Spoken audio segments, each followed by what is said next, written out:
mentokin kepala ke pintu atau ke tembok ruang mayat gitu kan. Pak Rudiana itu? Iya, Pak Rudiana. Sebegitu sedihnya sampai membentur-benturkan kepala ke tembok atau pintu itu? Iya, itu yang saya tahu. Yang dikasih lihat itu kan fotonya itu dari belakang dan itu di jembatan fotonya itu. Di TKP yang waktu ditemukan gitu loh. Padahal kerusakannya ada di Depan. Bagian depan yang tadi. Bagian depan. dahunya dan ciri pecah. khas yang rusak tadi mau diganti oleh Eki. Terlihat tidak di foto itu? Nggak kelihatan. Itu memang harus dibuka gitu. Harus di ini Di bagian dalam? bagian dalam. Kalau dibilang keadaan almarhum kalau pada saat nongkrong itu lebih banyak saya temuin dia pada saat make. Dalam kondisi make? Iya, kondisinya Jadi udah dalam kondisi teler gitu? Iya. Kalau malam hari ya, kalau sore-sore itu biasanya kada belum. Setelah dikonfrontir kemarin sama anak-anak yang lain juga memang nggak ada yang lihat Tiga Akbar di Warpat, karena kami anak Warpat setelah dapat kabar almarhum meninggal itu berangkat bareng-bareng malah dari Warpat. Nah, ini baru nih Mas nih.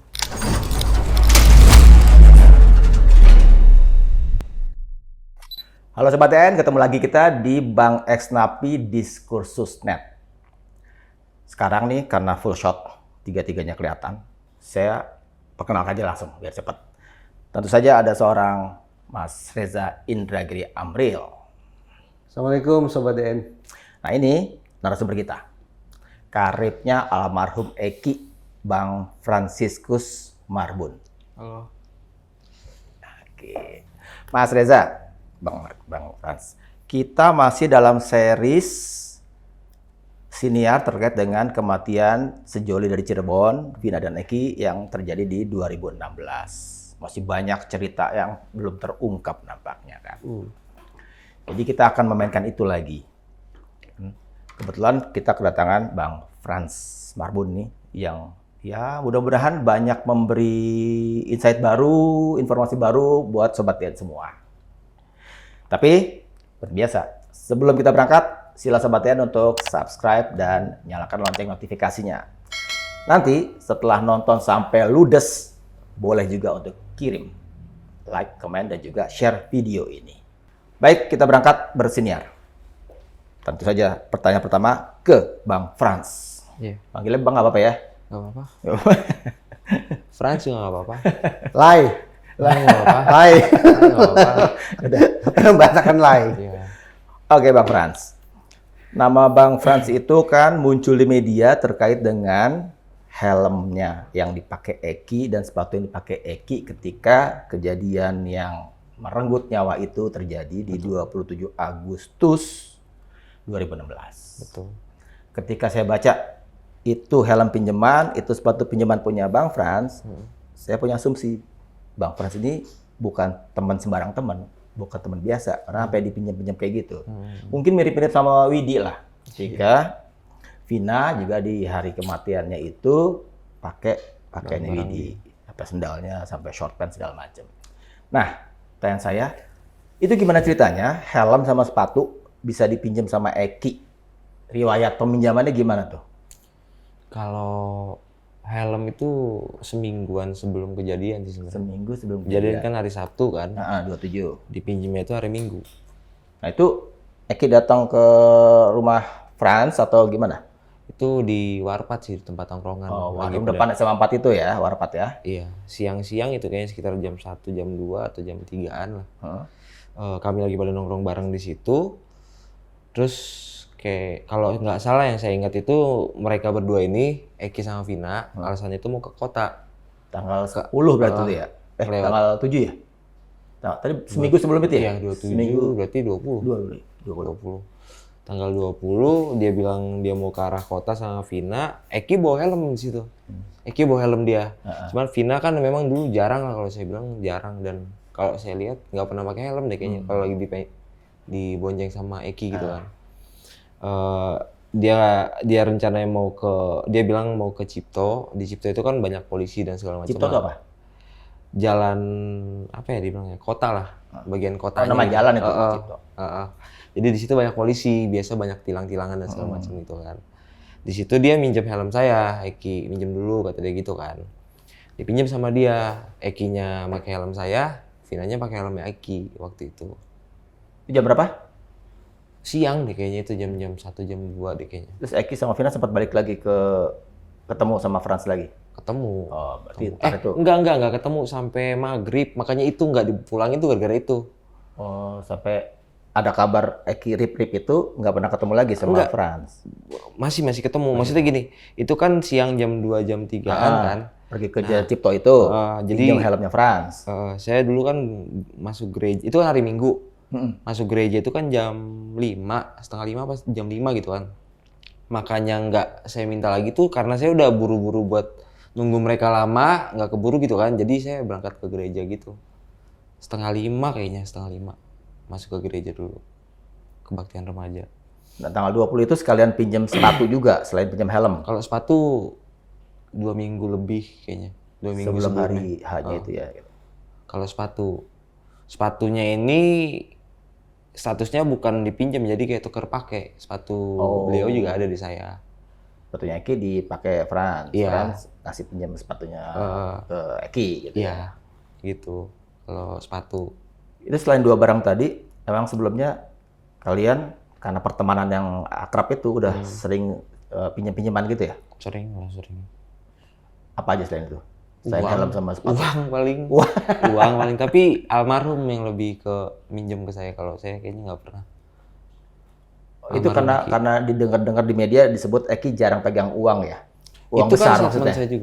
statement saya juga. Kenapa saya bilang kayak gitu? Saya dibilang kalau nongkrong sama Eki, seumur umur nongkrong sama Eki, kayaknya nggak pernah ada yang ngerasain bener-bener rokok yang dia beli saya isep gitu loh. Saya nggak pernah. Kenapa? Ya mungkin itulah, dulu dia selalu kayak kalau nggak minta rokok, belinya batangan segala macem gitu. Beda sama kita-kita gitu tuh.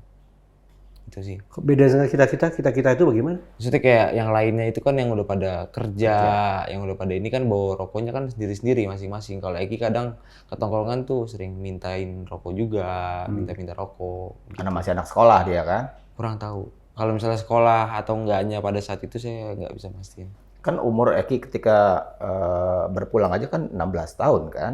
Jadi asumsinya masih sekolah dong, masih SMA lah paling nggak tingkat SMA ya paling nggak ya. Iya. Jadi itu yang mungkin jadi alasan Eki jarang pegang uang besar Iya, ya. pegang uang besar. Kalau Bang Franz dengan Eki, dengan bapaknya Eki, dengan Ibtu Rudiana, kenalkah? Sebelum almarhum meninggal saya nggak pernah kenal. Maksudnya gini, kalau kenal bapaknya, soalnya gini, beliau sering ngomong Rudiana, ada yang ngomong teman-teman juga, anaknya Rudiana. Cuma saya nggak tahu kalau Pak Rudiana ini polisi gitu loh. Baru tahu waktu di kamar jenazah. Di situ, di malam itu saya baru tahu kalau bapaknya polisi. Maksudnya ada yang mau ditanya nggak? Tapi sebelumnya udah pernah ketemu Pak Rudiana? Udah paling di rumahnya Eki dan itu juga nggak terlalu gimana ya. Jadi kayak kami, kalau kayak saya di luar gitu kan, saya di luar rumahnya, di terasnya sih. Terasnya lagi nganter Eki gitu kan. Bapaknya keluar ngambil barang sesuatu, masuk lagi, nggak nyapa gitu, nggak. Ibunya dari situ juga. Ibunya siapa? Ibunya Eki. Punya Eki. Itu rumahnya ibunya Eki atau rumahnya Pak Rudiana? Nah, itu saya kurang tahu sih. Cuman dia lebih sering pulang ke Arumsari kalau dibilang. Arumsari itu rumahnya siapa? Yang saya tahu mamahnya di situ yang sering, lebih sering. Lebih 2 kali, 3 kalian saya udah pernah ke situ sih. Tapi yang saya selalu ketemuin itu selalu ibunya. Bapaknya cuma 1 kali. Itu doang. Jadi waktu ketemu di kamar jenazah di rumah sakit atau di IGD waktu itu saya lupa. Kamar mayat ya. Kamar jenazah ya. Waktu itu udah nggak asing lah ya, dengan wajah Pak Rudiana udah nggak asing. Udah nggak asing. Cuma waktu itu baru tahu bahwa beliau adalah polisi. Iya, Tahu dari mana bahwa beliau adalah polisi saat itu? Anak-anak dari luar. Mengatakan bahwa Di luar itu ya dibilang kayak abang-abangannya di Warpat juga kan itu teman-teman yang polisi juga pada datang katanya gitu kan. Saya baru tahu di situ kalau polisi. tapi Pak Rudiana sendiri saat itu tidak pakai seragam polisi. Nggak pakai seragam polisi, pakai baju bebas. Nggak pernah ngobrol Nggak pernah sampai sekarang. sampai sekarang. Ketika di rumah sakit itu datang Pak Rudiana, sempatkah dia menyapa atau ngobrol sama teman-temannya Eki yang sedang katakanlah berduka melayat ke sana? Posisinya itu saya ketemu Pak Rudiana itu kami posisi lagi di ruang mayat di dalam. Di dalam? Jadi gini, kami duluan yang sampai gitu sebenarnya gitu. Jadi beliau nyampe mungkin langsung ngelihat anaknya gitu kan. Kami ketemunya di dalam ruang mayat bukan di luarnya gitu loh. Jadi datang ke situ langsung ekspresi sedih, nangis-nangis dan bentokin kepala ke pintu atau ke tembok ruang mayat gitu kan. Pak Rudiana itu? Iya, Pak Rudiana. Sebegitu sedihnya sampai membentur-benturkan kepala ke tembok atau pintu itu? Iya, itu yang saya tahu. Ibunya tidak ada? Ibunya Eki? kalau nggak salah ya seingat saya itu saya pas keluar kan ya maksudnya nggak mau ganggu bapaknya lah gitu kan mau mungkin lagi itu ke anaknya gitu kan kami keluar jadi ruang mayat sini jalan di sini ruang ininya perawatnya maksudnya kayak yang nulis dan segala macem gitu kan ibunya itu kalau nggak salah di sini duluan nih jadi kami ketemunya di luar sini di ruangan perawatnya itu gitu loh habis itu masuk ke dalam. Kalau Pak Rudiana digambarkan membentur-benturkan kepalanya ke pintu, kalau ibunya Eki bagaimana ekspresinya? Nangis dia. Itu sampai saya pulang pun masih nangis-nangis tuh ibunya Eki. Ini nangis diam atau nangis? Meraung-raung? Nangis diam tapi suaranya keras. Dia diam tapi suaranya keras gitu loh. Kalau yang ditangkap Bang Frans ke ekspresi Pak Rudiana waktu ada di situ, sesedih apa menurut Bang Frans? Sampai nangis-nangis keluar air mata segala atau gimana? Keluar air mata.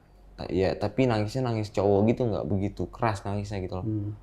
Terus habis itu benturin kepala ke tembok ini kan. Bukan sengaja benturin gitu, nggak cuman kayak ngerasa mungkin kayak bener gak sih anaknya meninggal gitu loh. Menurut saya kayak gitu. Itu ekspresinya waktu itu. Di kamar jenazah itu kan banyak yang datang, kan? Kalau saya baca.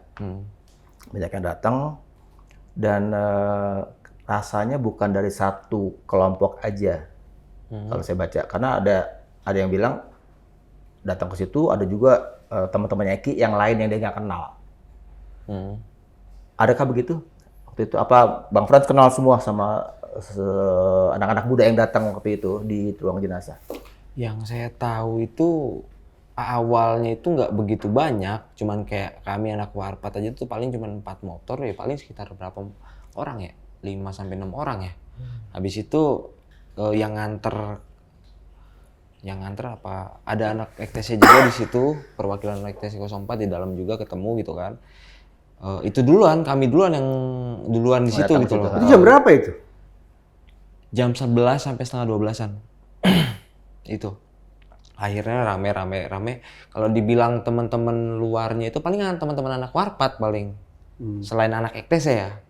EKTC juga kan saya nggak kenal semua anak-anaknya siapa aja gitu kan. Banyak gitu loh. Nah, jadi Bang Frans ini termasuk anak ekstasi itu bukan? EKTC juga. Ekstasi juga, tapi nggak kenal dengan anak-anak ekstasi yang ada di situ. Yang kebanyakan yang datangnya itu EKTC Kota. Sementara Bang Frans 04 Sumber. kalau Eki 04 Sumber. Jadi tahu Eki sebagai anggota ekstasi karena ada di 04 Sumber itu. Iya. Terus kalau yang saya baca benarkah ini lagi-lagi klarifikasi dari anak-anak muda itu ada yang menangkap nuansa mereka tidak puas, kesal dan ingin balas dendam atas kematian Eki. Ada dengar itu nggak nuansa seperti itu ketika ada di ruang jenazah? Kalau itu saya kurang tahu ya, soalnya saya kebanyakan nggak gabung. Kalau mereka kan di luar di parkirannya itu, di tempat yang saya nemuin helm itu, di situ. Jadi yang anak SCC kota itu. di situ banyaknya gitu kan. Kalau saya lebih ke kalau nggak di ruang mayat ya paling di luarnya di jalannya itu loh. Saya di situ aja. Kalau saya di situ, paling keluar pun pas udah mau pulang gitu loh. Pas tahu kabar Vina meninggal di luar juga itu kalau nggak salah udah mau pulang itu. Bagaimana sih sesama anak ekstasi bisa tahu, oh itu anak ekstasi itu? Di kamar jenazah itu kok bisa tahu, oh itu anak ekstasi? Oh itu anak ekstasi? Oh itu bukan. Bagaimana caranya bisa tahu satu sama lain kok itu anak ekstasi? Ada yang pakai atribut juga pada saat itu, paling kenal-kenal nama juga. Atributnya tuh apa? Atribut EKTC, jaket Jaket. atau kaos gitu. Tato itu nggak termasuk identitas organisasi sih. kalau organisasi sebatas jaket dan Kaos gitu. kaos. Pada saat itu Eki tidak pakai atribut ekstasi. Yang saya tahu waktu pas ditemuin di jembatan layang itu dia ada jaket di situ. Kok tahu? Kan waktu di Warpat itu saya tahu kabarnya Eki meninggal itu juga duluan yang dikirim itu foto yang di jalan layang. Jadi gitu. dengan lihat foto. Iya. Tapi yang ketemu langsung dengan Eki adalah di kamar jenazah kan? Iya, itu udah nggak pakai jaket, udah pakai kaos dia. Itu bukan kaosnya ekstasi. Bukan. Kalau di Vina ada atribut ekstasi nggak? Saya nggak ngeliat Vina. Vina di GD kalau nggak salah itu. Oke. Dan itu beda ruangan. Jadi kalau kami ke kamar mayat itu bukan dari depan, dari belakang. Baik. Dari belakang pintunya masuknya, bukan dari depan. Iya. Nah, sekarang pindah ke helm. Yang tadi kita singgung di awal kan soal helm. Itu helm adanya di mana? Di Yang luar pinjam ruang Eki. mayat, di parkirannya. Di parkiran, ruang Jadi kayak jenazah. ruang mayat tuh khusus gitu loh parkirannya. Mhm. Kalau ruang mayat. Terus sebelum masuk ruang mayat berarti kan Bang Frans ngelewatin helm itu dulu ya? Iya. Nah, jadi apa yang cerita detailnya gimana tuh? Lihat helm dulu, terus ngambil potret-potret helmnya atau langsung ke Eki dulu? Lihat jenazah. Jadi awalnya itu memang kayaknya kami anak Warpat itu tuh berangkatnya bareng dari Warpat gitu kan. Cuman dulu kan nggak begitu ngerti kalau ruang mayat itu parkirannya sendiri sama umum itu kan beda gitu kan. Kami tuh duluan kayaknya dari depan dulu. Nah, jadi ada 4 atau sekitar 4 sampai 5 motoran itu. Teman-teman udah yang pada lari ke dalam lah gitu kan. Terus bisa juga sih sebenarnya dari dalam tapi motornya kejauhan parkirnya gitu kan. Ya. Ada yang masuk dari situ. Kalau saya milih saya sama yang saya bonceng itu saya milih balik lagi ke motor, muter ke parkiran ruang ruang jenazah. mayat gitu loh. Di situ saya lihat di depan itu saya lihat helmnya udah di luar, ada sepatu saya juga, ada sepatunya Vina juga, heelsnya di situ udah bau udara gitu loh, helmnya. Saya lihat juga posisi helmnya itu kacanya itu agak kebuka. Kalau misalnya masih ada ya yang kerasnya ya, itu agak kebuka. Oh, full face ini ya, helm full face ya. Helm full face. Dihancur bagian ininya dan Di bagian dagunya. bagian dagu. Ada ciri spesifikasi yang saya tahu itu helm saya karena gini, 2 atau 3 hari sebelumnya, sebelum kejadian itu helm udah pernah sempat mau saya minta. Udah ketemu Eki jadinya? Iya, tapi belum ada coret-coretan ya. Belum ada coret-coretan. Coretan apa? Posisinya. Gores-goresan maksudnya? Bukan. Kan itu banyak tulisan-tulisannya. Nah, itu belum ada tulisan-tulisannya. Cuman yang waktu saya lihat di ruang mayat itu udah banyak tulisan-tulisannya. Gitu loh. Tulisannya apa sih? Banyak lah tanda tangan gitu-gitu. Dia memang agak rese kalau minjem barang, saya akuin kalau Eki. Dan itu Bang Frans menduga itu kelakuan Eki. Iya, yang coret kelakuan itu. Eki, kelakuan Bukan Eki. kelakuan orang lain. Bukan. Ada satu ciri yang saya yakin memang itu benar-benar helm saya gitu loh. Apa tuh? Kayaknya nggak bisa dikasih tahu deh, takutnya nanti. Iya. Gambar, tulisan, Bukan. Ada bagian cirinya lah yang rusak dibilang. Karena 2 hari atau 3 hari sebelumnya itu, saya lupa, sehari atau 2 hari atau 3 hari sebelumnya itu udah pernah pengen saya minta gitu kan. Artinya bagian yang rusak itu sebelumnya tidak rusak begitu? Jadi di sehari, 2 hari atau 3 harinya yang sebelum pas udah mau saya minta itu rusak.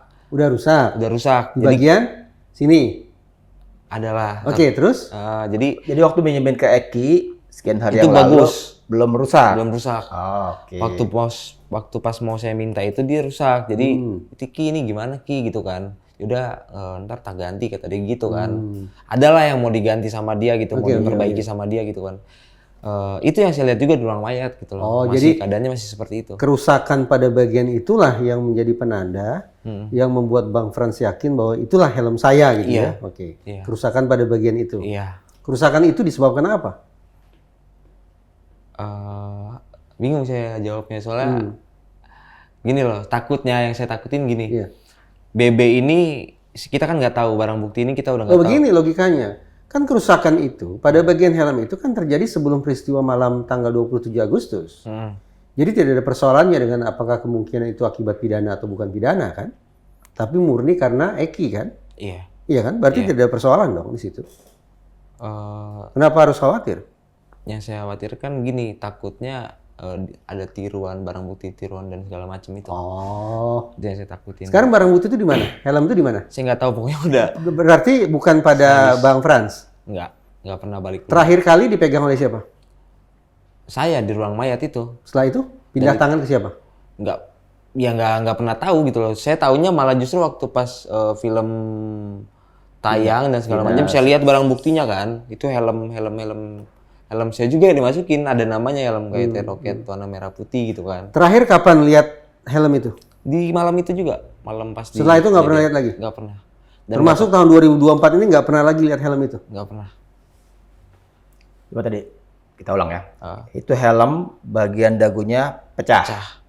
Terus kacanya masih ada. Ada, tapi posisinya dia agak ngebuka gitu. Oh. Kalau misalnya kan kita bisa ngebedain kan dia posisi ngetutup tapi ininya pecah atau enggak kan. Ini dia gini agak ngebuka gini. Terus ciri lain yang waktu itu kelihatan Ada, apalagi? masih ada. Nah, kita pengen konfrontasikan dengan foto yang dipertontonkan oleh penasihat hukum Rudiana tentang helm itu. Iya. Kan mulus banget tuh. Iya. Makanya mereka yakin Kata dia nah, itu gimana jadinya itu? saya agak kesel sih gini, kalau mau saya bilang gini, di tahun itu memang saya ikhlaskan gitu loh helm itu dan saya nggak minta ganti rugi gitu loh. Kalau sekarang itu lebih ke kalau ngelihat kasusnya itu kayak ada yang diada-adakan, ada yang maksudnya gini. Kalau menurut saya itu kayak makin kesini makin kelihatan kayak menguntungkan seseorang gitu loh, menguntungkan satu pihak kalau menurut saya gitu. Apa keuntungan yang didapat?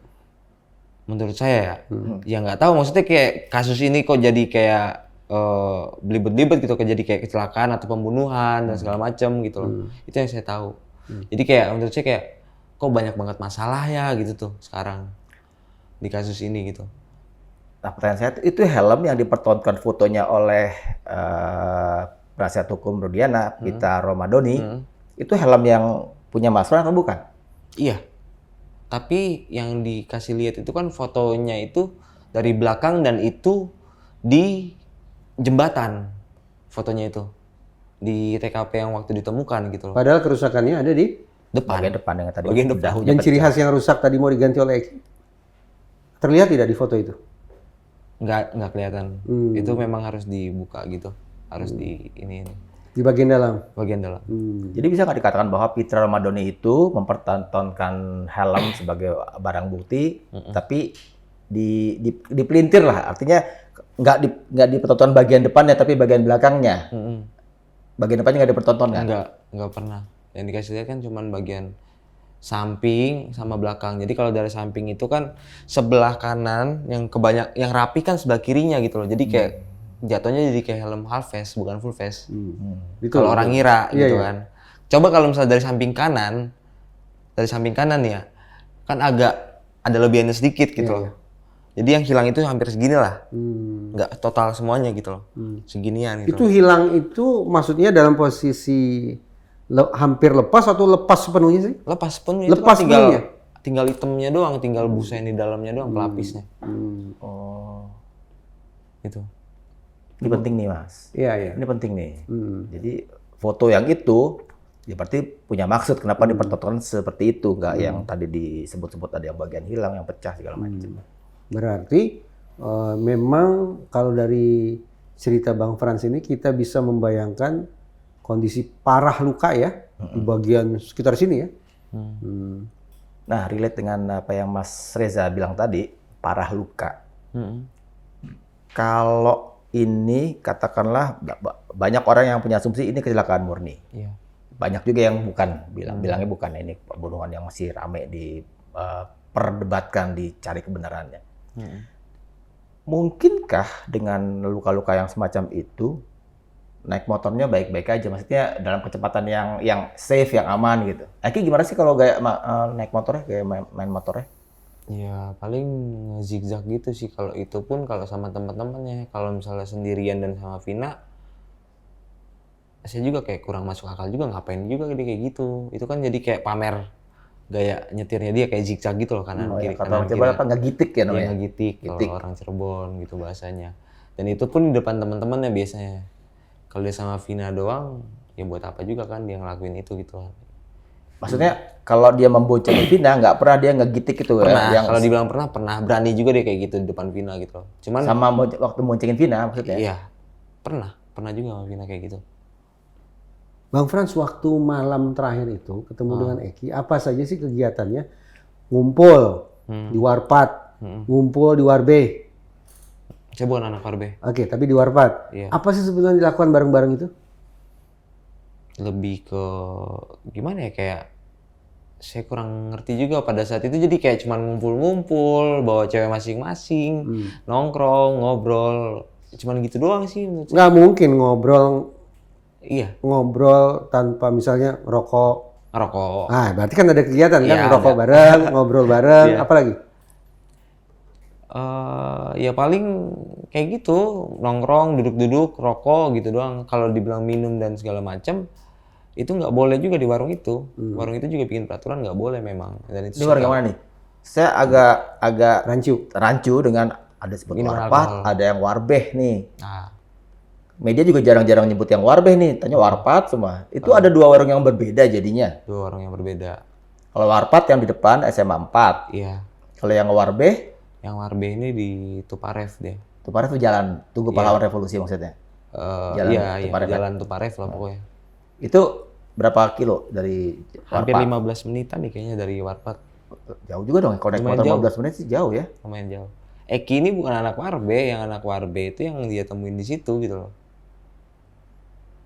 Yang dia temuin di situ Iya, siapa? yang inisial A itu yang anak Warbe sebenarnya. Oh, Dan dia kenal sama Eki kenal sama A-nya, kebetulan dia nongkrong di situ. Itu sih. itu boleh saya tebak ah, karena di media udah sebut-sebut Arta ya. Iya, Arta. Kan belum lama dibikin jumpa pers kan sama apa lawyernya Media. si Reno itu kan Iya. tanggal 13 atau 14 Agustus kan. Iya, betul. Dan dia ceritakan itu yang ditulis oleh media kemudian. Hmm. Sampai balik lagi dong sebelum Waktu di Warpat. sebelum yang cerita alur kegiatan. Habis helm, Hmm. sepatu. Hmm. Sepatunya Bang Frans yang dipinjam Eki itu, Gini, apa yang terjadi dengan sepatu itu yang tertinggal di situ apa gimana? sepatu itu kenapa nggak saya minta lagi? Satu, udah dibawa dia meninggal lah, kata kasarnya gitu kan. Kedua, udah banyak darah juga gitu loh, udah kena darah di situ posisinya. Nggak mungkin saya pakai lagi gitu kan. Dalam-dalamnya bukan cuma luarnya, darah. Luarnya. Kalau dalam-dalamnya sih nggak terlalu merhatiin, cuman udah kalau sepatu nggak saya pegang memang dan nggak saya foto. Yang saya foto fokus helm, karena yang paling mahal di situ helm gitu loh. Helm itu gitu loh. Itu yang saya ngerasa barang saya, makanya saya foto. Gitu. Yang saya tahu habis itu saya langsung masuk lagi ke dalam, saya ngelihat itu awal saya nyampe langsung moto itu, habis itu saya langsung masuk ke ruang mayat. Kalau sandalnya Vina, yang dipakai Vina, Heelsnya heelsnya ada dari luar warna putih kalau nggak ada salah. berlumur Krim apa silver apa pokoknya warna putih lah gitu loh. berlumur darah juga. Enggak sih kalau saya tahu, kalau sendalnya Vina enggak, heelsnya itu enggak. Terus malam juga sih jadi enggak terlalu kelihatan. Saya tahu darah yang di dalam helm saya itu karena baunya itu udah sangit banget tuh. Bau busuk Bau gitu darah ya. ya. Ini saya mau tanya konfirmasi dan penting banget. Kalau saya baca di media, ini penting banget. Bahwa Ibtu Rudiana sudah mengakui kematian Eki disebabkan karena kecelakaan lalu lintas.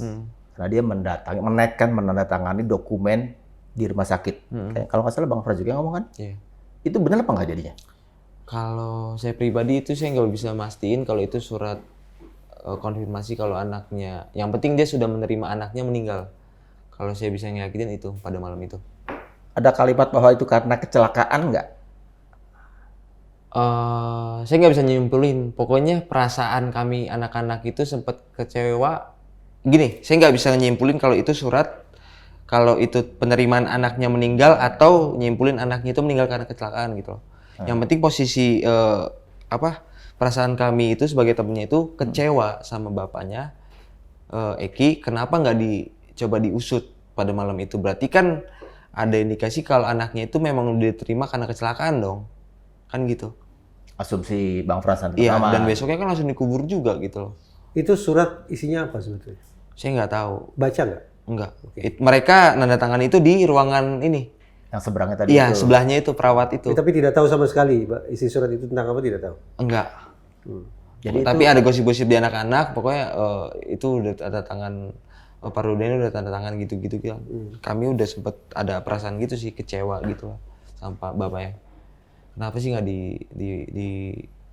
diusut dulu anaknya, bapak kan polisi gitu kan. Itu yang kami kecewain gitu. Kita ngobrol tentang film Vina itu bulan apa?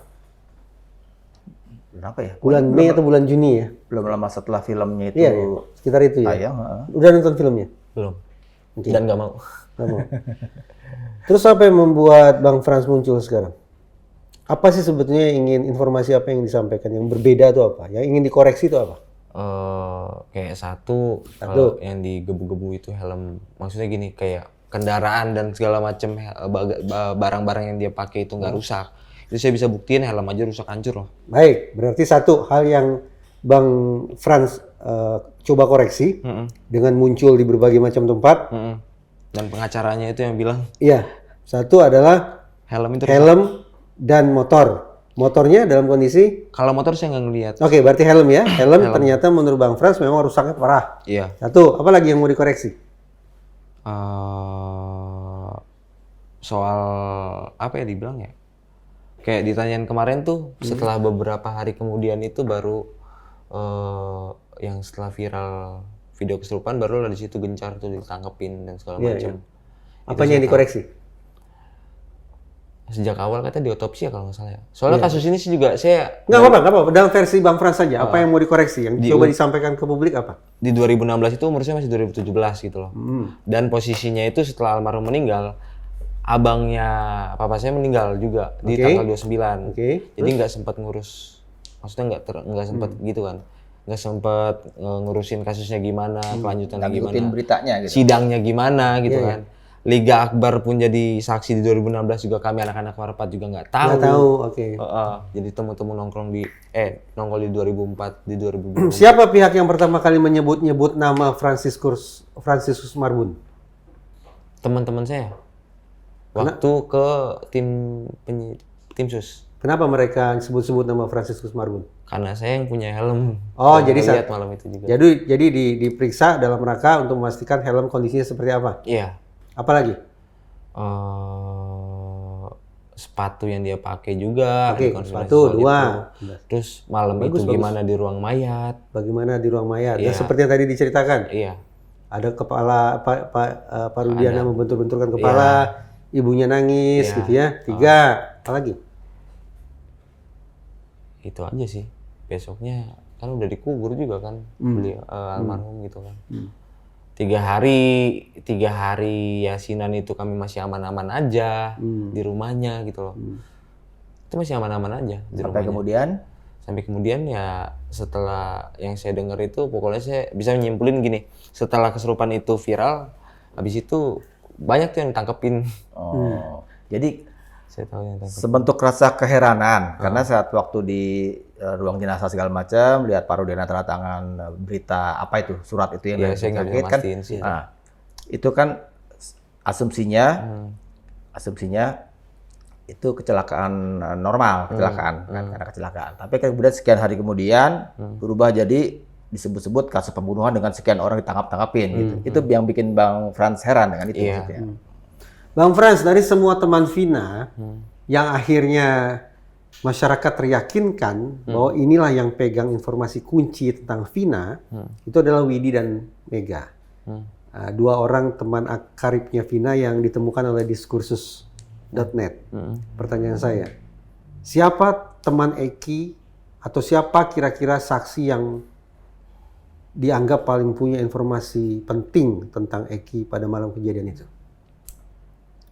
Kalau waktu pada saat kejadian sih nggak ada, cuman kalau dibilang di jam 10 terakhir sama kita mundur. Eki itu Ada yang inisial A itu yang saya tahu gitu. Itu yang menurut Bang Frans paling tahu tentang kondisi Eki sebelum meninggal. Sebelum kejadian. Ya itu, tapi itu juga kan putus di jam 10. Kita nggak tahu dari jam 10 sampai jam 11-nya itu gimana gitu. Ya. Kan itu yang hilang. Tentang ekstasi. Kita menyebut ekstasi ini sebagai apa? Geng kemanusiaan, geng bikin onar, Atau geng apa sebetulnya? Organisasi kepemudaan. Kepemudaan. Kegiatannya? Saya sebagai anggota juga, yang saya tahu memang makin sekarang dan di 2016 juga udah mulai Mulai apa? positif dan kayak maksudnya kayak puasa itu bagi-bagi takjil bagian. Emang sebelumnya seperti apa? Saya nggak tahu itu senior saya masuk 2015 kayaknya. Bang Frans masuk kapan? Di ospek 2015. Di Ospek 2015? Iya. Ospeknya apa? Ya kayak remaja biasanya gitu. Gimana? Saya di ospek ya gimana ya, kalau dibilang ya mau masuk ditanya-tanyain gitu loh. Ya, terus? Itu bukan ospek, itu wawancara. Ya nggak bisa saya sampein lah. Oke, nah gini saja.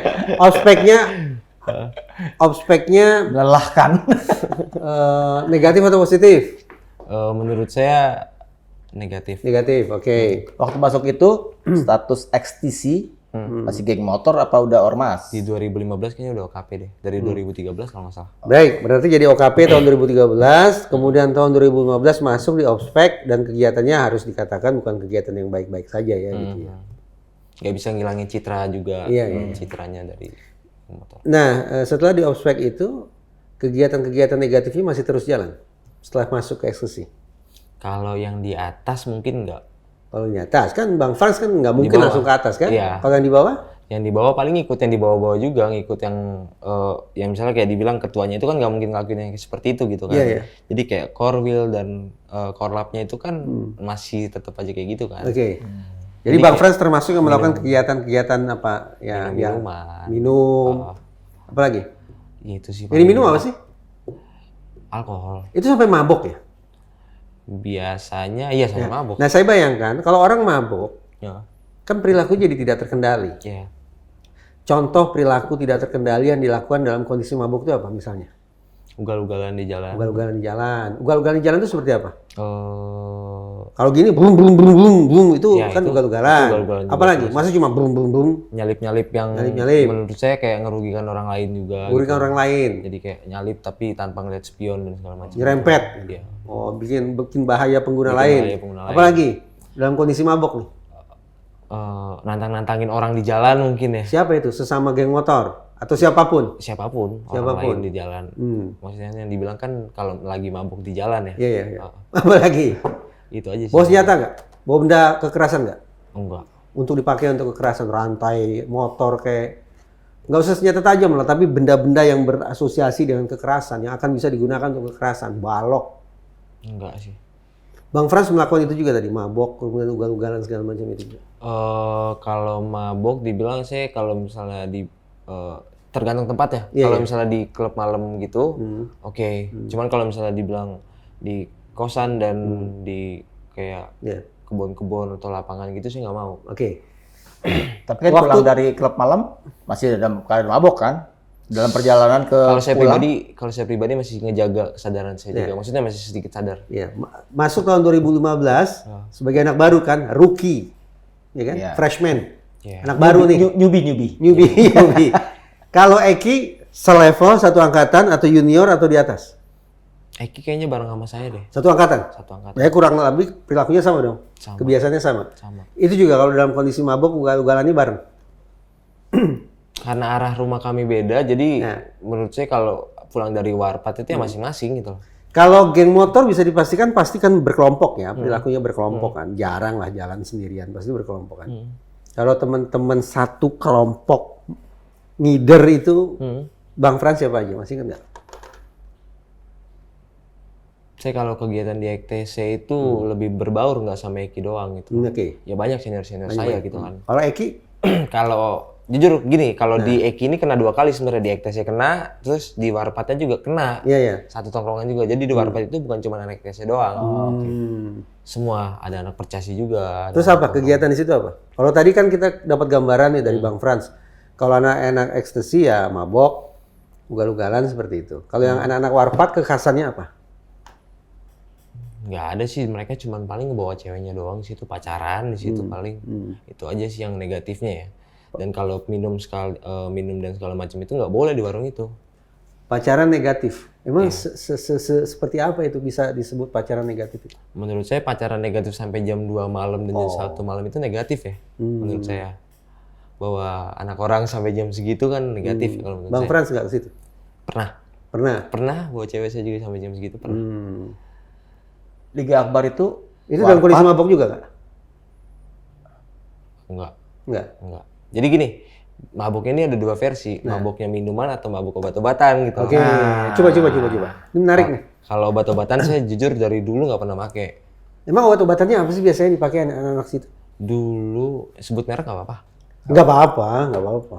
Oh, saya baca disebutnya Zenit ya. Zenit dan Tramadol. Zenit dan Tramadol. Zaman itu. Saya nggak pernah pakai itu. Dari dulu lah dibilang nggak pernah pakai sampai sekarang nggak pernah. Kalau minum-minuman oke, gitu. Minumannya apa? Minuman kalau saya pribadi paling mau minumnya Amer. Kalau misalnya kayak almarhum sering bawa ciu atau ginseng itu saya nggak mau. Ciu, kenapa nggak mau? Pahit. Tapi ciu segala macam itu bisa sampai bikin mabok ya?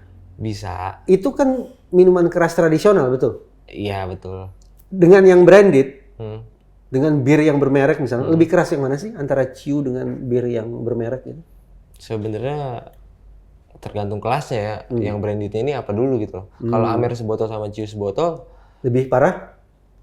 Amer sebotol gitu loh. Berarti ciu lebih parah, lebih berat dong secara umum. Ciu karena botolnya itu kan kecil gitu loh. Iya. Beda sama botol Amer gitu yang panjang gitu kan. Jadi sebotol itu aja udah bisa rasanya itu sama aja kayak Amer gitu kan. Berarti kan ini lebih keras dong. Ekstrak ya? Iya. Ekstrak gitu. Iya. Amer Saripati. Anggur. merah. Nah, biar kalau yang di luar sana itu agak lebih ngerti jadinya. Itu barang kayak gitu didapat gampang di warung atau secara tertutup dapatnya atau gimana? Terang-terangan jualnya paling. Terang-terangan? Terang-terangan. Pagi, tapi siang, nggak sore, semua malam? warung. Ya pagi, siang, sore, malam di display gitu? Iya. Nggak ada display. Jadi taunya gimana? Kita tahu, oh itu warung jual Amer, oh itu warung jual ciu. Dulu itu di kawasan terminal yang saya tahu dan sekarang udah tutup sih. Itu di situ saya biasa belinya. Kalau saya pribadi ya. Tapi kalau dibilang ciu dan ginseng segala macam saya nggak pernah beli. Suka aja saya nggak pernah suka gitu loh. Tadi kan Bang Frans menyebut kalau Eki nggak minum apa? Saya yang nggak minum. Oh yang nggak minum. Kalau Eki yang Eki biasa minum juga. Apa yang bisa diminum? Semuanya masuk gitu. Semuanya masuk. Semuanya masuk. Kalau misalnya mereka minum ya, berarti Eki semua masuk. Itu dioplos semua atau satu persatu? Oh kadang-kadang minum ciu, kadang-kadang Amer, kadang-kadang apa? Atau semua dicampur dalam satu gelas gitu? Nggak pernah beli macam-macam gitu sih. Paling satu jenis. Satu jenis. Minum kayak gitu, sekedar untuk bikin panas badan supaya hangat gitu, atau memang cari mabok? Cari mabok sih. Cari mabok. Pada zaman itu. Pada zaman itu emang tujuan cari mabok. Kenapa harus cari mabok? Berarti kan menghilangkan kesadaran secara sengaja kan ya? Iya. Apa sih yang menyebabkan orang kehilangan kesadaran secara sengaja? Yang saya bayangin kan mau muntah lah, mau pingsan, kan malah sakit badannya, pusing. Apa yang membuat cari mabok secara sengaja pakai obat itu, pakai minuman itu? Kalau almarhum saya nggak tahu, tapi kalau saya pribadi lebih ke kalau lagi ada masalah di rumah gitu kan ya saya larinya ke minuman. Ke minum. Obat nggak? Obat nggak. Yang lain? Nggak pernah juga. Bukan maksudnya teman-teman yang lain pakai obat. Eki make. Obat apa? Semua dia, odol juga make. Apa? Zenit. Tramadol juga dia make. Zenit juga make. Sama pertanyaan saya. Teman-teman, termasuk almarhum, pakai obat tujuannya apa? Memang bikin kehilangan kesadaran atau supaya agak senang saja, bikin hati lebih gembira atau? Saya nggak tahu tuh. Bahkan saya udah pernah ngelarang Eki juga loh. Pernah ngelarang? Iya, nggak make. Jangan make lagi. Teman-teman yang lainnya juga begitu sama. Kenapa sampai kok bisa melarang Eki jangan minum obat, jangan ngobat Ki? Kalau yang saya lihat kan efeknya itu loh. Jadi kayak kadang diajak ngobrol juga nggak nyambung. Pernah ngelarang nggak kalau untuk urusan minum?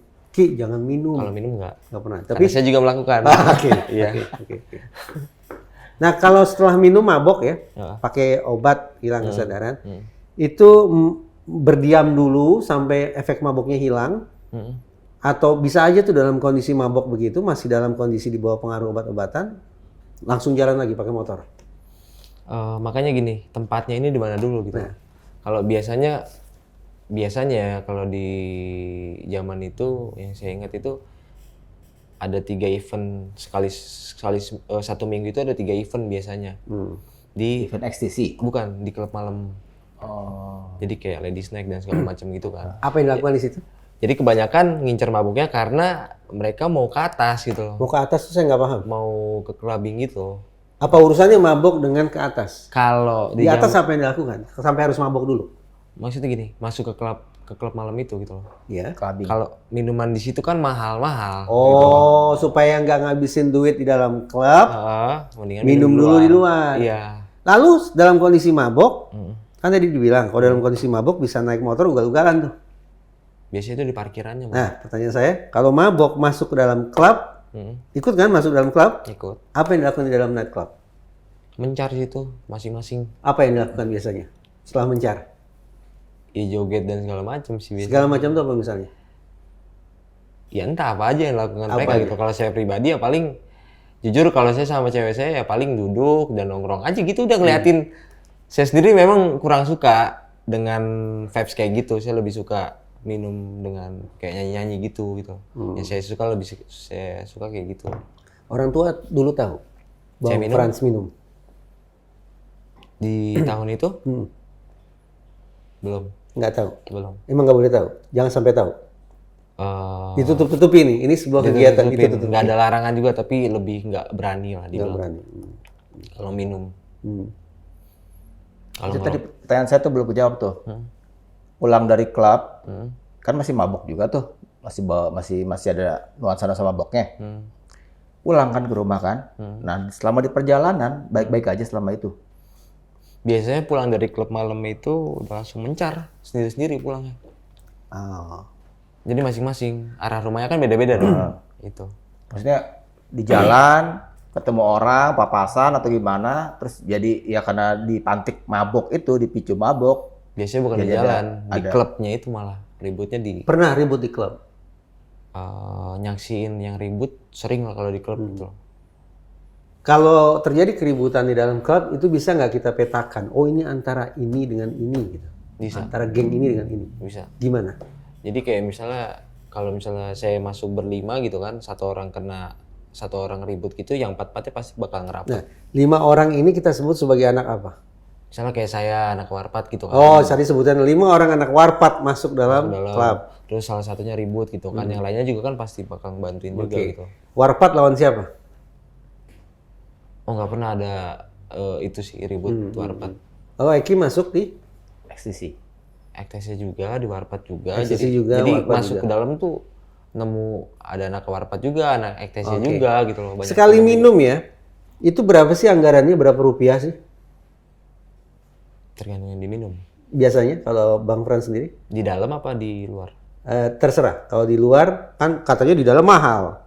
Jadi lebih gampang akses minuman keras di luar kan? Iya. Kalau di luar berapa budgetnya? Di bawah 100 lah paling. Dapat berapa botol? Kalau ya apa dulu yang diminum itu, kalau ciu ya dapat 5 botol kalau ciu. Cuman kalau amer ya paling dapat 2 botol Itu diminum bareng-bareng. bareng-bareng. Jadi beli 4 botol, taruh di meja, siapapun yang mau ambil gitu. Atau Iya, gimana? di Atau patungan? Kalau saya lebih sering misalnya gini, kalau emang saya mau masuk ke dalam, mau masuk ke klub gitu, ya dari saya 1 botol. Kalau saya gitu. Mau berapapun yang patungan gitu pasti dari saya 1 botol gitu. Kalau nggak dari saya semua malah kadang. Berarti kisaran antara 25.000 sampai 100.000. 50.000 sampai 100. Itu akhir pekan. Iya, malam minggu. Satu malam, berarti 25.000 sampai 100.000. Dapat duit dari mana bisa sampai 400.000? Itu satu orang maksudnya? Saya pribadi. Iya, makanya saya tanya. Ah, Berarti kan 1 bulan budgetnya bisa 100.000 sampai 400.000. Betul kan? iya. Waktu itu kerja. Bantuin orang tua sih di bengkel. Dapat honor dari orang tua. Dapat. Jadi beli ciu atau beli amer atau apapun itu Pasti megang duit. pasti megang duit hasil dari bantu orang tua. Kalau tadi Eki dikatakan jarang pegang uang, terus dia gimana? Beli mirasnya bagaimana? Nah itu yang saya nggak tahu sih. Obat-obatan dan segala macam juga kan lumayan, harganya lumayan ya. Ya, dari mana? Saya nggak tahu. Ya tiba-tiba itu kalau dibilang keadaan almarhum kalau pada saat nongkrong itu lebih banyak saya temuin dia pada saat make. Dalam kondisi make? Iya, kondisinya make. Jadi udah dalam kondisi teler gitu? Iya. Kalau malam hari ya, kalau sore-sore itu biasanya kada belum. Bang Frans, saya mau bertanya tentang pertemanan ya. Secara ekonomi, Bang Frans ini dengan teman-teman yang lain dan Eki punya status ekonomi yang kurang lebih sama atau beda sebetulnya? Sama sih menurut saya, tapi tergantung. Kayak Eki lah, kalau sekarang ketahuan kan dia anaknya polisi gitu kan, pasti dia dapat duit juga kan. Nah, kan bertolak belakang. Tadi mengatakan Eki jarang pegang uang. Tapi sekarang sebagai anak polisi, pasti dia pegang uang kan? Tapi kan kita nggak tahu kebutuhannya apa di luar itu gitu loh. Nah, apa itu yang dibeli di obat-obatan saya juga nggak tahu. Harganya itu kan lumayan itu pada saat itu. Berapa? Yang saya tahu range harganya 20 sampai 35. Per butir? Saya nggak tahu itu per strip atau per butir? Kalau nggak salah per butir ya, segitu tuh. Supaya bisa sampai kondisi mabok, perlu berapa butir? Lebih dari di atas 3 lah. 75.000 dong? Di atas 3 butir lah. Untuk obat 75.000. Untuk miras minimal 25.000. Per malam. Itu kan nggak dilakukan setiap minggu juga. Iya betul-betul. Saya hanya membayangkan kalau lagi pas tanda petik beraktivitas semacam itu, butuh minimal budgetnya kan 100.000 ya jadinya. Saya pengen nukik ke tanggal 27. 27 Agustus pada hari yang bikin rame sedunia ini sekarang nih. Iya. Kalau saya baca di media, tolong dikoreksi kalau salah. Kalau ada yang mungkin agak melenceng dari yang saya baca. Pada hari itu,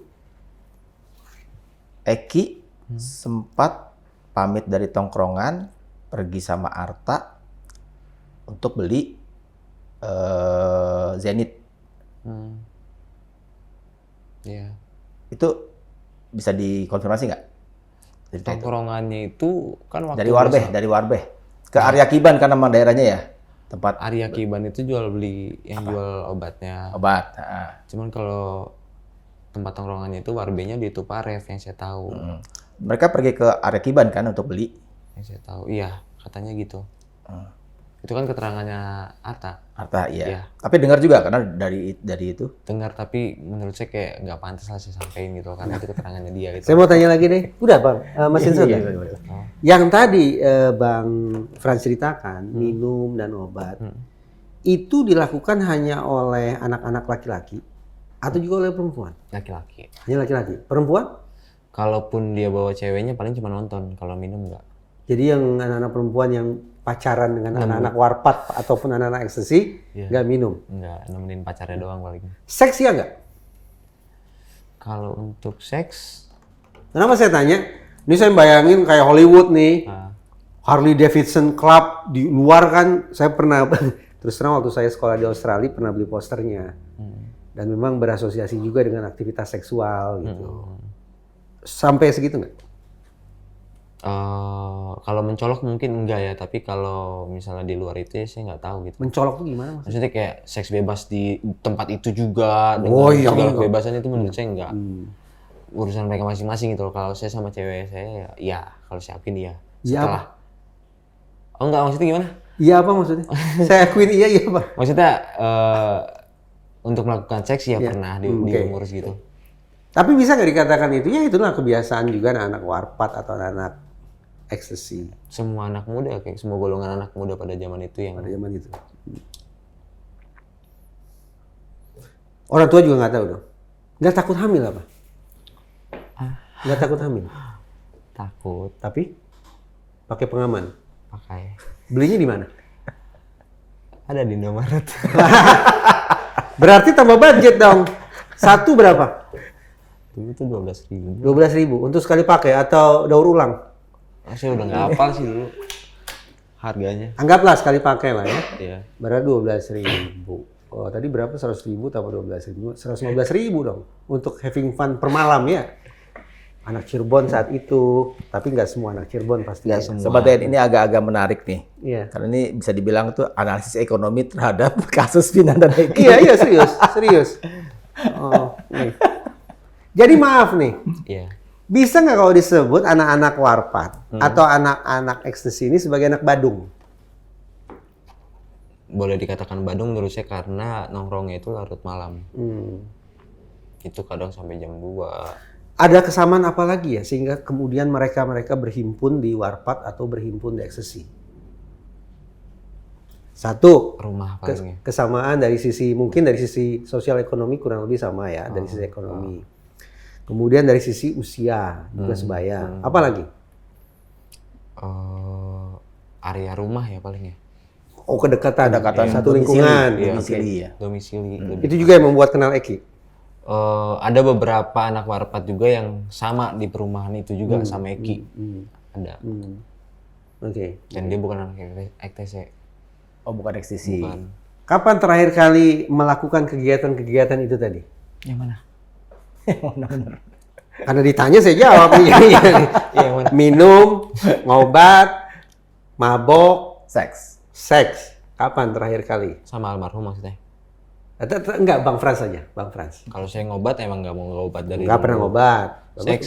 Kalau seks udah lama memang udah enggak. Ya, Kalau minum kayaknya baru minggu kemarin deh. oke. Berarti belum stop ya? Berarti? Kalau minum belum. Memang nggak ada keinginan stop. Belum ada. Belum ada. Nah, di anggota ekstasi yang lain atau warpat lain juga masih kegiatan itu. Dari 2018 ya udah gimana dibilang? Kalau dibilang vakum. Saya di 2018 saya baptis, dari situ udah mulai kayak Tahun berapa baptis? 2018. 2018. Oke. Di 2018 saya tekatin hati buat ya udah berhenti gitu loh. Kok baptis katanya Protestan kan? Protestan, Protestan baptis ya? baptis. Oke, maaf saya baru tahu. Serius. Katolik yang enggak kayaknya. Oh gitu ya? Iya. Saya anggap malah kebalikan loh. Berarti saya yang sendiri. Saya nggak bermaksud menstigma ya. Ini karena saya ingin kenal. Ya.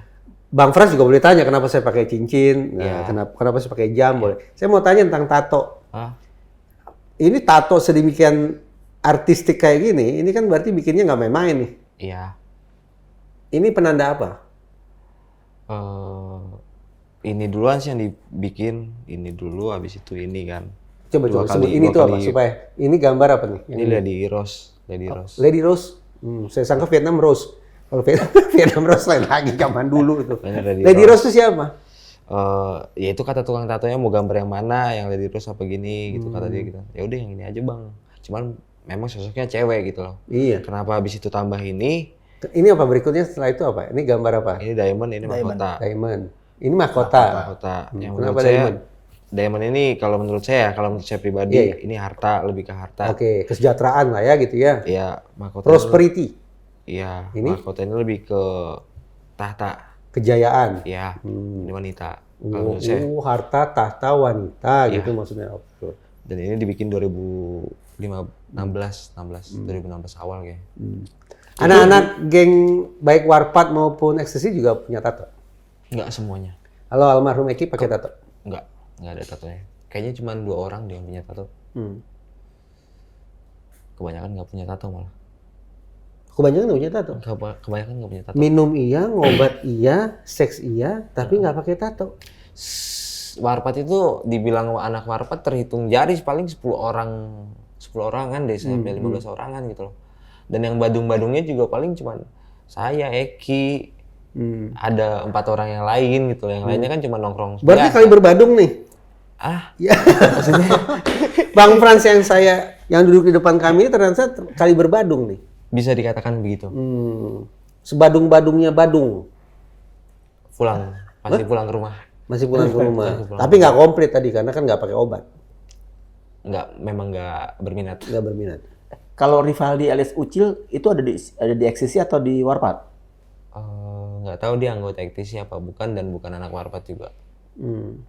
Dia Kenal tapi udah sering ketemu sama Rivaldi Ucil. nggak kenal, cuma kenal nama doang paling dari promotan orang di BM dulu. Dia termasuk rival. Apa? Rival. Pesaing. Bukan sih. Ya namanya pernah tahu lah. Maksudnya di promotan orang gitu pernah lihat namanya gitu dipromotin orang. Bang Frans pernah tawuran? Zaman sekolah pernah, zaman Maksud saya dalam baik itu geng warpat maupun geng sumber, EKTC. ekstasi, itu pernah tawuran? Kalau Warpat lebih banyak diserang orang malah, nggak tahu itu random. Sama geng motor bukan? Iya anak-anak geng motor, cuman nggak pernah kelihatan spesifik atributnya apa gitu loh. Makanya biar kita nyimpulin ini siapa yang nyerang gitu loh. Sering banget diserang. Sering banget. Sering banget diserang. Nggak tahu itu apa salah kita gitu kan. Padahal di Warpat Kita berarti siapa aja? kita Siapa aja? ya anak-anak Warpat Misalnya nggak bisa Bang sebut Frans. nama kayak, saya, Eki dan yang lainnya sering diserang sering dilemparin batu. dan sering balas dong. Enggak. Maksudnya? Karena misalnya lagi diserang gitu paling cuma 2-3 orang doang di depan. Itu yang Warpat tuh. Iya, Kalau yang dalam kapasitas sebagai anggota ekstasi sering tawuran juga. Kalau dibilang tawuran sih saya nggak pernah ikut ya, tapi kalau dibilang ribut di klub malam pernah. Berarti begini. Kalau kita berspekulasi bahwa malam itu tanggal 27 Agustus ada tawuran atau mungkin ada serangan. Kan katanya begitu kan, salah satu versi kan bahwa almarhum Eki kan diserang. Melintas memucengi Vina. Nah, hitung-hitungan di atas kertas, kalau peristiwa itu terjadi, siapa yang paling mungkin melakukan penyerangan itu? Sesama geng motor tentu kan membaca situasi dengan kacamata yang kurang lebih sama, mengidentifikasi tanda petik musuh kita siapa. Berarti kira-kira siapa yang paling mungkin kalau memang terjadi penyerangan itu? Kalau ngelihat TKP-nya justru di jembatan itu sebenarnya masih wilayah 04 Sumber loh. Kekuasaan sumber. Iya. Maka semestinya Seharusnya ya kalaupun ada pelemparan dan segala macam itu dari sebelumnya mungkin. Dari kayak Saladara dan perjuangan gitu loh. Tapi masuk akalnya gini, kalau misalnya memang Eki dilemparin dan segala macam, kenapa nggak lari ke Warpat? Kami anak-anak Warpat di Warpat kok gitu loh. Iya. Kan gitu. Jangan-jangan karena udah bubar, tongkrongan di Warpat udah bubar. Kami masih di Warpat malam itu loh. Malah itu. Jadi sebetulnya bisa nggak dikatakan kalau ada narasi bahwa terjadi penyerangan ke Eki di area kekuasaan sumber, kecil kemungkinannya. Kecil banget.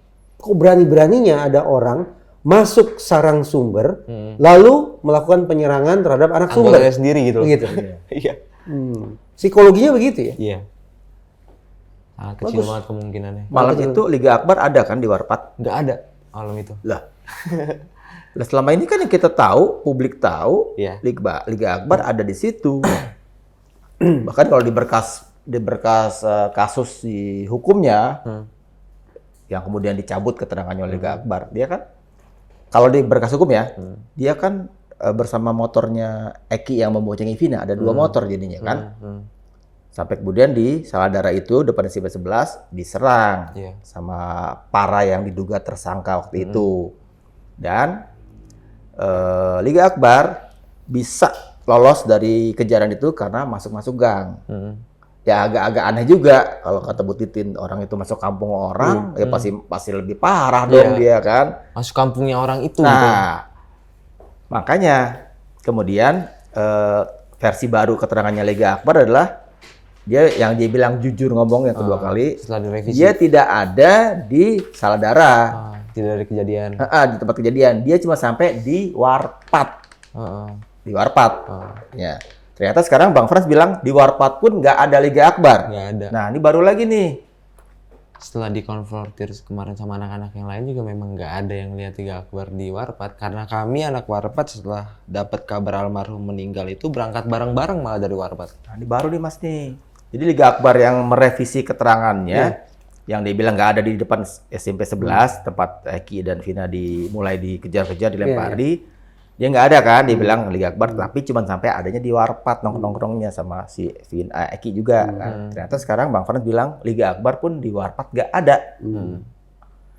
Ini berdasarkan dikonfrontir dari semua yang ada di Warpat saat itu. Iya. Teman-teman saya juga Yang maksudnya kayak saling mengingatkan barangkali ada yang lupa gitu kan. Ketika diminta keterangan oleh aparat penegak hukum ya, yang sekarang ini.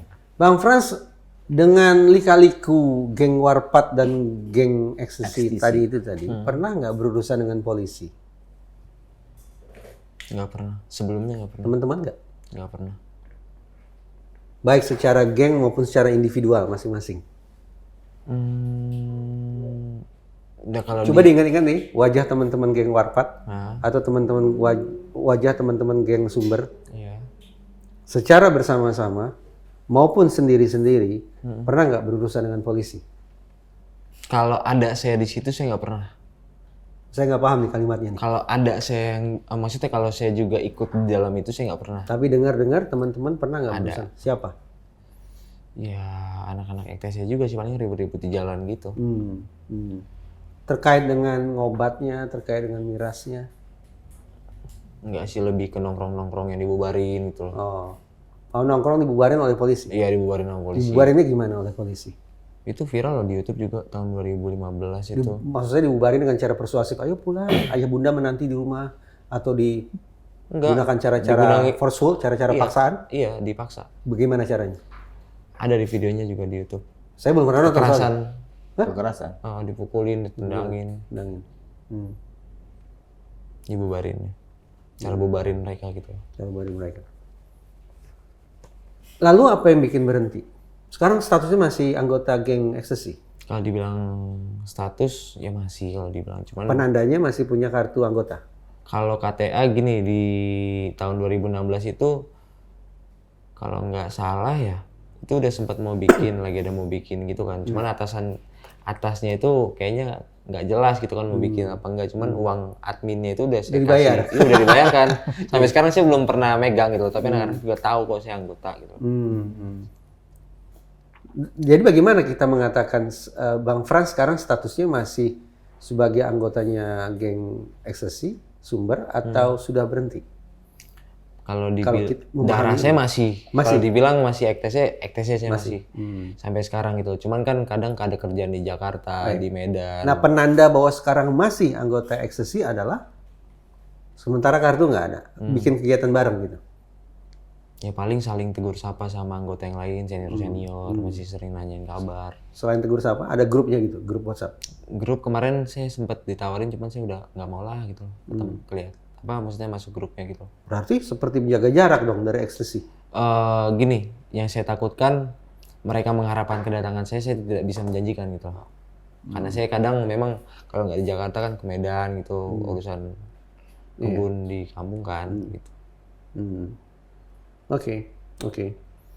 Jadi yang membersamai Eki sampai dekat-dekat pada jam-jam dia kehilangan nyawa, dapat kabar rip Eki itu, siapa jadi? Arta? Ya itu yang 3 orang itu. Arta dan 2 temennya. Yang inisial YS dan AN itu ya? Itu temennya Arta, bukan kenal sama Eki ya yang 2 ini. Oh, temen Eki yang kenal cuma Arta aja sama Eki. Itu sampai jam 10 Arta membersamai kurang lebih Eki. jam 10, setengah 10 atau jam 10-an itu saya lupa. Setelah mereka sempat beli obat-obatan di Arya Kiban tadi, Gitu, sama miras segala macam. Sama Vina juga. Kalau beli atau minumnya itu saya nggak tahu sama Vina atau enggak. Tapi bisa diasumsikan nggak bahwa udah beli hari itu, ya dikonsumsi hari itu? Ya, Masa disimpan gitu? Biasanya begitu kan? Itu juga. Berarti ada kemungkinan Eki dan Vina dan siapa yang terlibat di situ udah mabok-mabok juga kan? Iya, tapi kalau Vina pada tanggal 27 nih ya, kita ngomong tanggal 27 malam loh ya. 27 malam. Kalau Vina memang beberapa kali minum juga di Barpa, dia nggak pernah ikut minum sih memang. Vina. Kalau seks itu tadi ganti-ganti atau gimana sih sebetulnya? Enggak dong, enggak kayak pesta seks yang gimana Bukan kayak gitu ya? enggak. Jadi ya urusan dia sama pacarnya, pasangan masing-masing. Pasangan masing-masing gitu loh. Intens atau tidaknya itu urusan mereka gitu loh. Saya nggak terlalu. Kalau obatnya, obat ya. Kalau tadi kan minuman keras kan dijual di warung, walaupun tidak di display, tapi teman-teman geng sudah tahu lah itu warungnya tuh, itu warungnya gitu. Kalau obat belinya di mana? Kalau obat saya nggak tahu, soalnya saya nggak pernah Saya nggak pakai sih. nggak pernah pakai gitu loh. Nggak pernah nyicip? Nggak pernah, bahkan kayak berani saya tes urin sampai sekarang juga masih bersih, bener-bener bersih gitu loh. Tahu dari mana bahwa Eki pakai obat? Tadi kan mengatakan Eki pakai obat. Kalau soal itu ya pernah lah ngelihat dia kalau lagi ini make gitu loh, buka-bukain terus habis itu make. Oh, nggak pernah tanya beli di mana, dapat dari mana? Nggak pernah. Itu Arya Kiban, daerah Arya Kiban bukannya udah jadi langganan teman-teman yang biasa pakai itu? Arya Kiban malah saya nggak tahu daerah Arya Kiban di mana. Jarang juga sih daerah kota. jarang. Nah, sekarang Bang Frans, alhasil total jenderal, apa manfaat yang didapat dengan bergabung di geng ekstasi? Selain dapat temen. Nggak ada lagi sih, itu doang sih paling. Dapat nama kita, paling nama, maksudnya gini, dulu itu kan zaman-zamannya kalau anak EKTC, kalau misalnya dibilang cewek, kenalan sama cewek gitu kan, anak mana, ditanya sama ceweknya gitu kan, anak EKTC, gimana ya, kemauannya, maksudnya gimana ya, kayak Ketertarikannya. iya ketertarikannya lebih besar gitu loh, ke anak gangster. Anak perempuan lebih tertarik begitu mengetahui bahwa si laki-laki ini adalah Anak geng motor. anak geng Motor motor. ekstasi. Anak Siapa aja malam. pesaingnya? Pesaing ekstasi? Dulu organisasi yang besar pada zaman itu Monrek, Briges, GBR, Konak. Kenapa pilih ekstasi? Yang pertama saya kenal itu. Oh, semata-mata karena duluan kenal aja gitu ya? Iya. Bukan karena ekstasi menawarkan diskon harga 50% misalnya di setiap toko, nggak ada khusus-khusus gitu ya? Karena kenal duluan gitu. Anak kenal duluan. Paling heboh pernah melakukan apa bersama anak-anak geng ekstasi Sumber? Yang positif? Terserah, yang positif apa, yang negatif apa. Yang positif dan ini dapat Penghargaan. juga dari pemerintah setempat, Kota Cirebon yang ngebantuin setelah pilkada apa pilpres Oh, itu ya. bersih-bersih ini Oh, ya? ini. Baliho. Alat peraga kampanye. Iya, alat peraga kampanye, APK. Itu yang dapat penghargaan. EKTC dapat. Kalau yang negatif? Negatif ya paling ya kalau nggak minum-minum, kumpul-kumpul, itu aja sih yang menurut saya memang kadang dikumpulin ini nggak tahu mau ngapain. Sampai sekarang masih ada nggak sih itu kelompok-kelompok begitu? Udah jarang sih kayak gitu. Lebih ke per PAC dia, kalau di gerombolan besar ada persatuan gitu udah jarang dibilang hari-hari besar. Sumber tuh PAC. Kalau Sumber, ekstasi Sumber PAC itu PAC. Itu masih eksis sampai sekarang. masih Berarti senior dong. bisa dikatakan sekarang ya. Apa kegiatannya sekarang para junior itu? Sudah nggak pernah ikut lagi sih, maksudnya nggak pernah cari tahu lagi tentang mereka. Regenerasi tapi jalan. Jarang jalan kalau dibilang, kayak yang di Kota juga kan kebanyakan anak EKTC Kota Tua itu kan kebanyakan dari 04 Sumber juga kan. Dan sama. Aktivitasnya sama. Sama. Maksud saya kekhasannya sama, minum, obat. Kalau sekarang lebih positif ya mungkin. Saya pernah juga ngelihat gitu kan di daerah Mundo itu ya lebih positif, maksudnya nggak kayak ospekannya satu, lebih positif juga, kedua nggak sering kayak tawuran lagi gitu loh karena udah. Kalau sekarang obspeknya lebih positif. Seperti apa bentuknya obspek yang positif itu? Nggak ada apa ya dibilang ya, kalau soal Kekerasan. ya nggak ada kekerasannya loh dibilang, lebih ke kemauan hatinya dia, dididik secara ini juga dari Serius? organisasi. Iya. Diceramahi gitu, dikasih tausiah gitu. Iya. Nggak tahu sih juga, maksudnya dididik secara gimana ya? Apa kekhasannya ekstasi kalau kayak gitu? Kasarnya Iya. Kalau untuk yang begitu-gitu, mau kata ya. itu udah nggak main fisik maksudnya gitu. Kalau obspeknya penanaman nilai budi pekerti segala macam, itu pramuka, PMI, Sekarang pun udah lebih bukan ekstasi. Ya kalau Laki-laki, maaf. Tadi kan katanya anak perempuan lebih tertarik pada laki-laki kalau tahu itu anak ekstasi. ya. Berarti yang saya bayangkan anak-anak ekstasi ini identik dengan maskulinitas, kejantanan, keperkasaan, keberanian, kehebatan, dan pokok laki-laki banget nih. Itu nggak ada itu dibentuk lewat penanaman budi pekerti segala macam. Nggak ada. Gitu. Kalau sekarang memang udah nggak begitu ini lagi sih kayak dulu gitu loh. Kayak sekarang makanya saya bilang. Oh dulu gimana emang? Dulu memang lebih rival. Maksudnya gini, parah lah nama itu dulu gitu loh. Maksudnya EKTC itu besar lah dulu nama itu gitu. Kalau sekarang kan udah nggak terlalu kayak dulu lagi kerasnya gitu loh. Tapi tetap ada kekerasannya. Kalau kekerasan ya paling di bawah-bawahnya anak-anak yang barunya paling. Oh. Jadi bisa dibilang dulu itu ekstasi namanya reputasinya buruk gitu ya. Dan sistemik. Iya, nggak bisa. Kayak biang onar segala macam gitu nggak? Bisa dibilang begitu. Iya. Dulu ya sebelum jadi OKP. Ya mungkin setelah jadi OKP pun begitu, ya kita juga nggak bisa munafik gitu kan. Citranya kan memang dulu dari kelompok motor gitu loh.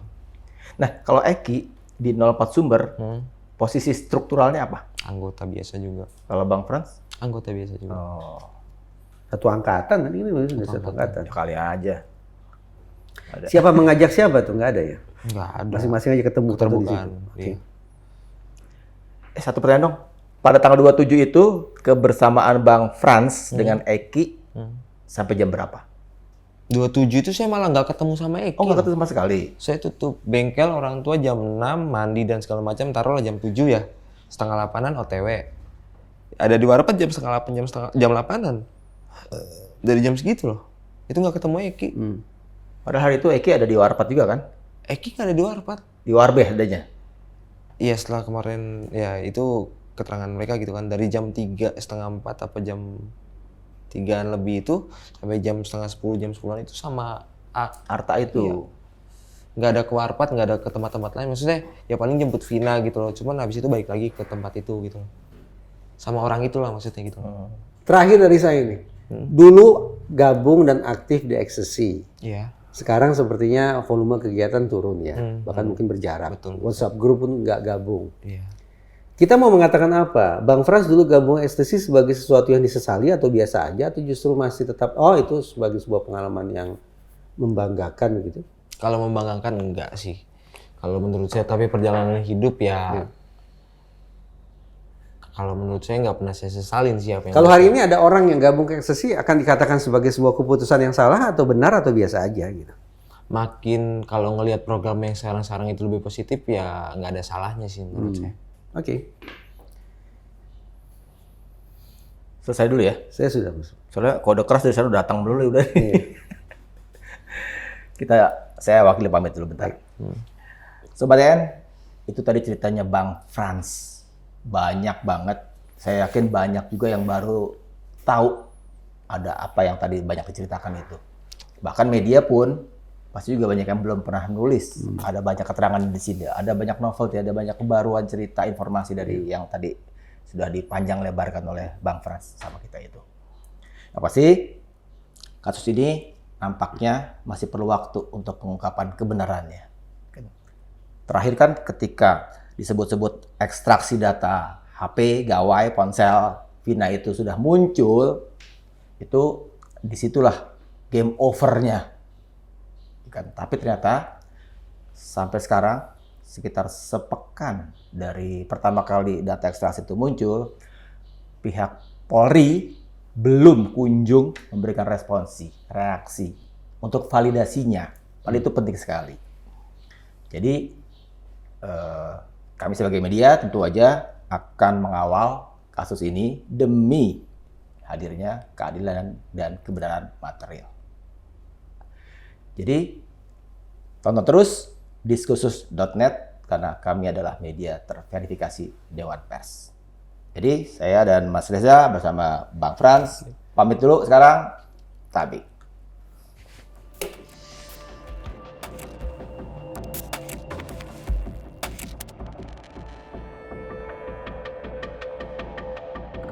Apa Bang Frans mau bilang apa? Itu kan gosipnya kan sepatunya itu kan ukuran 42 kan.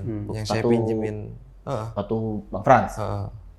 Yang saya pinjemin itu tuh ukuran 39 kalau nggak 40. Loh kok? Ini jadiin bebek katanya orang-orang susah itu 42 gitu loh. Tadi belum detail soal sepatu itu. Iya. Tapi menarik tadi ada 2 poin yang menurut saya menarik yang punya memiliki implikasi terhadap proses penegakan hukumnya. Satu, hitung-hitungan kecil kemungkinan bahwa Eki diserang oleh musuh Di daerah sendiri. di sarangnya Eki. Iya. Itu satu.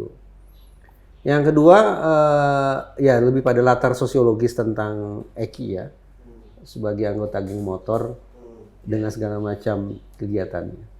Kalau itu bisa dimunculkan mungkin bagus. Lo diserangnya kan di Saladara kan? Saladara Jalan Perjuangan Kalau itu di kan? BAP. Di BAP. Itu Dari kan Saladara.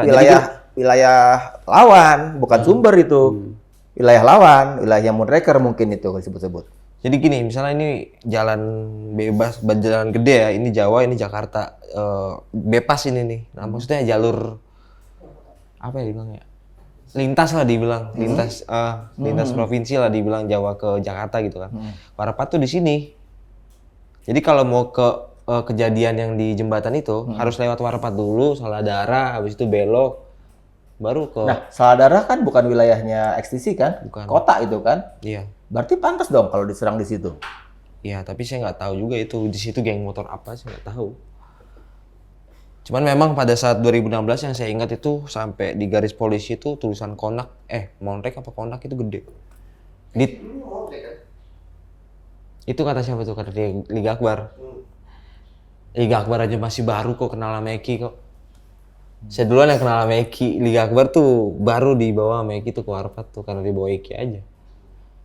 Makanya dia bilang anggota Baser dan segala macam simpatisan, orang belum di ospek kok. Liga Akbar. Itu bisa detail stoknya?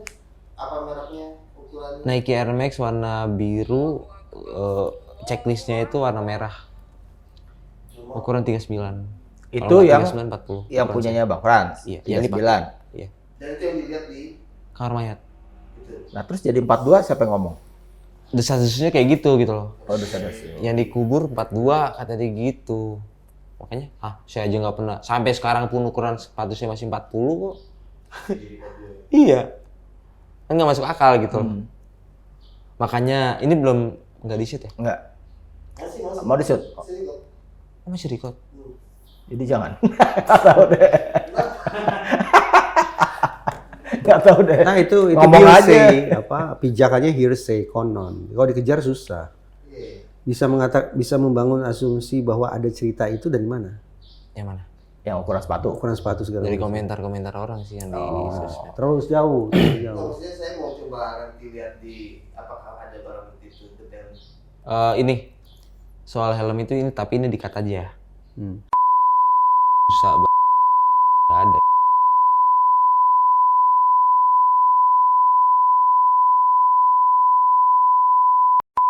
Tapi kalau kulitnya besi luarnya itu baik-baik aja ya? Baik-baik aja. Kan itu yang keras terus habis itu keras. dibalut kain dan busa tipis gitu kan. Habis itu ya kalau bagian depan kan memang nggak ada busanya, yang bagian busa cuma pipi doang. Dan itu helm memang kalau dipakai dia nggak gini ke bawah. Oval dia bentuknya. Leher itu pasti kebuka seginian. Kalau helm itu gitu.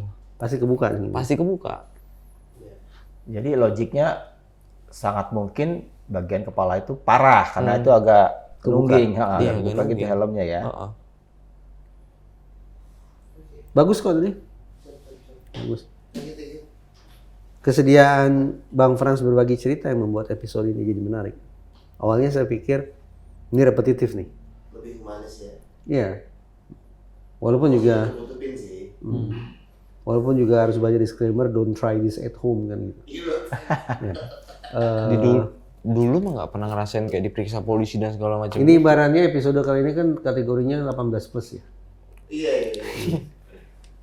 Jadi iya itu kenapa Iya. dibahas? Nggak apa-apa.